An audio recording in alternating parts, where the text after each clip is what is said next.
What is up, you guys? Welcome. If you are new, welcome back. If you're not, if you are a lover of all things beauty, handbags, luxury, and fashion, you've come to the right place. My name is Cece and welcome. Today, we're going to get into the top 10 luxury bags you may want to look to invest in 2025. We're going to be talking about Miu Miu, Fendi, Chanel, Hermes, all of those lovely handbag designers that we all know and love, and some of the new releases that didn't previously catch my eye, but have since started to persuade me to want to buy. If you don't already follow me, just a reminder to please be sure to hit that subscribe button down below. Don't forget to also hit that thumbs up, which kind of lets YouTube know that you enjoyed this video and will help to push my content out to other like-minded individuals like you and me that may enjoy content like mine. So without further ado, let's go ahead and get right into today's video. As you know, I am a classic girl, so I typically tend to gravitate more towards bags and brands that are going to remain and stand true to the test of time. I don't want to invest in a trendy piece and find out 6 months to a year later that that piece is no longer in style. That doesn't mean I haven't done that. We've all made mistakes. There have been bags that unfortunately I've purchased because I fell in love with them, and for a year or two they worked out, and then after a while the fire quickly sizzled and I ended up letting go of that bag. That's okay. It happens. That's why the pre-loved market is a wonderful place to sell items, purge and clean out your collection. Since we are still in the start of the new year, spring is a perfect time to start looking at some new releases from different fashion houses and figuring out which of those pieces you may want to incorporate in your collection. We're going to go ahead and get right in, and I'm going to start with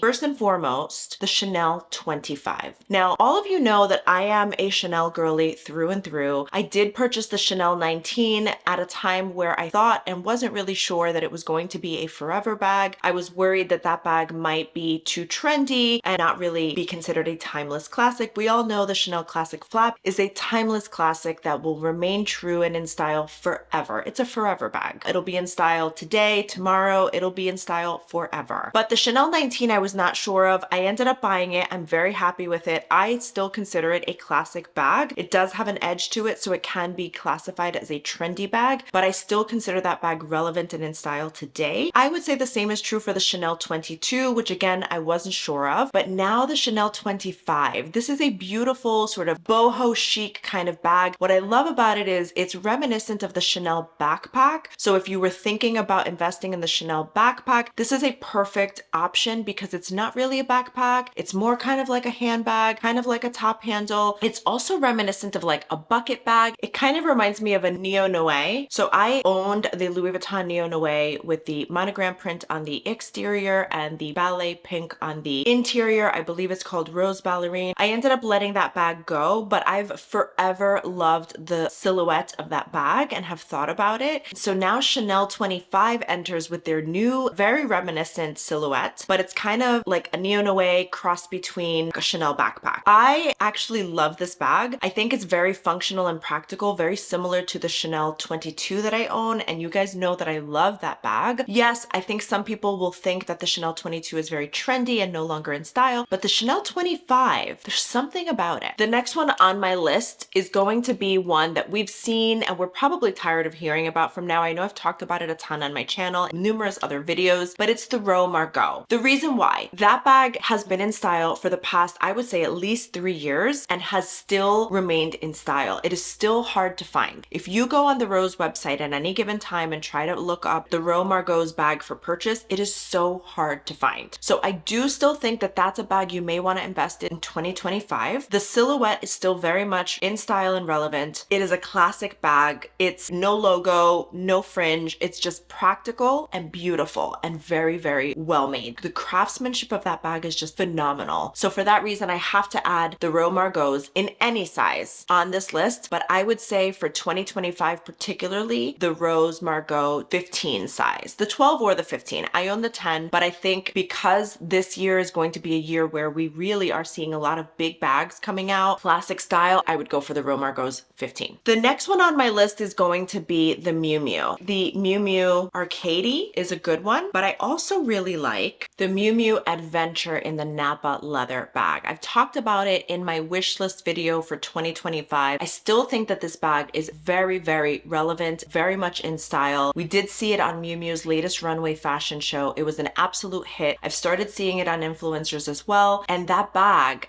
I may have to just jump on it. It's just such a great, great bag. But I also want to mention the Arcady. The Arcady is a little bit more of a different silhouette than the Adventure. It's kind of reminiscent of like a doctor bag, kind of reminiscent of some of the Rose silhouettes. I think the Rose 90 bag, it's got that doctor bag vibe going on. And I think it's going to be very much in style for 2025. It's a beautiful bag. I think you can't go wrong with either the Adventure or the Arcady. Both are gorgeous, both are wonderful, and I would consider investing in one, if not both of these bags in 2025. The next one is going to be one that you've seen in my collection, and I'm very, very happy to say that I own. It's the Loro Piana L19 pocket pouch. This is another bag very similar to the Ro Margot's bag that has been in style for several years now. We continue to see that bag remain in style. It is a timeless classic that comes up over and over again. Anytime I wear that bag, I get so many compliments. It's a great, beautifully done bag. So much fits inside. The craftsmanship is amazing. If you can find one, jump on it. I think the price point when I bought mine, I think it was $2,295. It has undergone a price increase. On the website, they're all out of stock, by the way, but the extra pocket L19 in the grained calfskin leather, which is the most, I would say, base model, is $2,900, again, for the grained calfskin. It does come in a variety of different leathers, including ostrich. It has a canvas now, alligator leather, lambskin, cotton, linen, silk, virgin wool. Those are all upwards of $3,100, starting with the cotton. I don't know that I would pay $3,100 for a cotton bag. And then the linen, silk, and virgin wool extra pocket L19 is retailing for $3,450. Again, that's a lot of money for a fabric, albeit a natural fabric. But if I'm going to pay that much, I want to know that it's leather. I personally would recommend the extra pocket L19 in the grained calfskin. It's still well below retail considered and compared to other brands. $2,900. I mean, it's more than what I paid, but it's still arguably a reasonable price compared to the others, if you can find one. The next one is going to be the Hermes Birkin, but not just any Birkin. Granted, I think any Birkin in any size is a wonderful investment. If you can get your hands on a 30, excellent. A 25, also excellent. But most recently, we've started to see the Birkin shoulder bag. This is such a gorgeous silhouette. It's a recent release for Hermes. I really enjoy the silhouette and the size of this bag. I love the fact that you can pop it on your shoulder. It's very reminiscent of an east-west style, which is also going to be trending throughout 2025. So if you can get your hands on a shoulder Birkin, I would say go for it. It is on my wish list. I do know that it's next to impossible. It's going to be very difficult to get one, but a girl can dream, right? Because you never know. The next one's going to be the Fendi Mama Baguette. Now, I love the Fendi Baguette. I've always loved the Fendi Baguette. I'm a huge fan of Sex and the City. Carrie Bradshaw is my absolute favorite character on that show. But the Fendi Baguette in general is just a gorgeous bag. I've always wanted one. I've always had one on my wish list. I've never quite bit the bullet. This year might be that year. We'll see. But the Mama Baguette, it's got the sequins on it. It's got the different material. It's a little more slouchy. It's just a beautifully done bag. I personally love the light green or that like taupe beige color. I think you can't go wrong with either. The green one is also really gorgeous, and it's a green that you don't see in other fashion houses. It is very different. It almost gives like a gray hue to it. So I think this is going to be a really great bag, trending very much for 2025, and one that you may want to consider adding in your collection. I do plan on going into the store and seeing it in person, but it's definitely a bag that's on my wish list, and I cannot wait to see it in person. I think it's going to be absolutely stunning. The price point is a little high, I have to admit. There's just something about it. And I feel like the Fendi Baguette is a timeless classic that always comes back in style. I do think it trends from time to time, but it is a timeless classic regardless, and one that you definitely want to consider investing in. Staying with Fendi, I've been doing some reading, and there are whispers in the handbag society of the Fendi leather spy bag coming back in style. It was recently seen on Fendi's runway. I am thinking it's going to come back. If you're looking to score this bag at a reasonable price point before it really trends, I would say look on the pre-loved market. There's a ton of really great vintage finds. I've actually been considering getting one. It is reminiscent of the early 2000s. I mean, this was a highly sought after bag that everyone went crazy for. I don't know. I'm kind of in between. I kind of see the appeal, but then I kind of don't. It's a very edgy bag. I do have one in my cart from the pre-loved market that I'm considering. I will let you guys know if I pull the trigger, and if I do, I'll definitely showcase it and do a full review for you. If you are considering the Fendi spy bag, now is the time to jump on it pre-loved if you want to save thousands of dollars, because I have a feeling this bag is going to make a huge splash and the cost is not going to be economical. The next one on my list is going to be one that's been raved about for at least a month now, if not longer. I am really looking forward to the next phase in the release, and it's the Louis Vuitton Takashi Murakami. I'm noticing a trend here, guys. There's a lot of fashion houses that are dipping into their archives and re-releasing bags and styles we've seen in the early 2000s as well as the 90s that are now making a huge splash and a huge comeback. And for us millennials and those of us that grew up in the 80s, 90s, and early 2000s, it's a beautiful thing. So Louis Vuitton's Takashi Murakami, of course, is the same. The colorful print came out in the early 2000s. It was very much in style. It was such a highly sought after collection, and the Takashi just added just a beautiful touch of femininity to it with the bows and certain aspects to the structure. I have looked at a couple of pieces. I'm really interested in the Nano Speedy, although I know it's nearly impossible to find. They are going to be coming out with the Cherry collection, which I'm also looking forward to seeing. That's another one that's reminiscent of the early 2000s. So it'll be really, really exciting to see what that collection looks like. I may hold out and wait for that entire release to come out before I decide which one to invest in, but it has been hard to not consider the Takashi piece, the colorful piece, because it's just so pretty. The monochrome multicolor is just so pretty. Let's see, I'm on the website now. The Speedy Bandolier 25 retails for $3,200.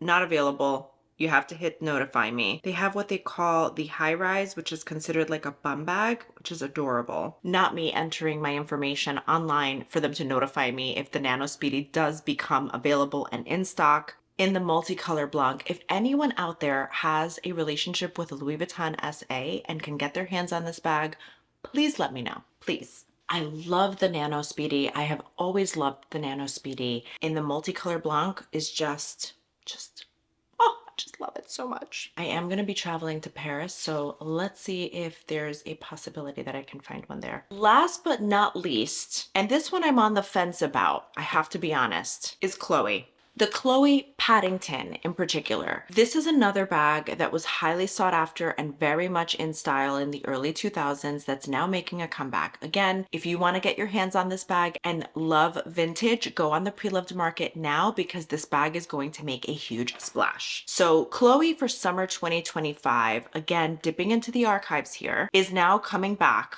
with the Paddington. The return of the Paddington bag. It's not available for purchase on their website yet, but it's coming soon. I don't know that I love the bag personally. It's not one that I would invest in, but if you loved this style in the early 2000s and it's reminiscent to you and nostalgic, and it's one that you love, now's the time. The Chloe Paddington is going to make a huge splash. And again, if you want to save yourself a few dollars, go on the pre-loved market and see if you can find it pre-loved in a vintage style before it gets released and available on the website. So that is my roundup of the top 10 handbags that are going to be a huge hit in 2025 that you may want to consider investing in for this year. Comment down below, let me know what your thoughts are. Do you agree or disagree with any of these bags? Are there certain bags that I've listed that you love or hate? And tell me why. I'm so curious to hear from you. I hope you guys enjoyed this video. If you did, don't forget to hit that subscribe button, hit that thumbs up as well so you like this video and it reminds YouTube to push this algorithm out to others who are like-minded and may enjoy this content as well. I'm going to leave you with 2 additional videos here. I hope you guys enjoy. Until next time. Bye.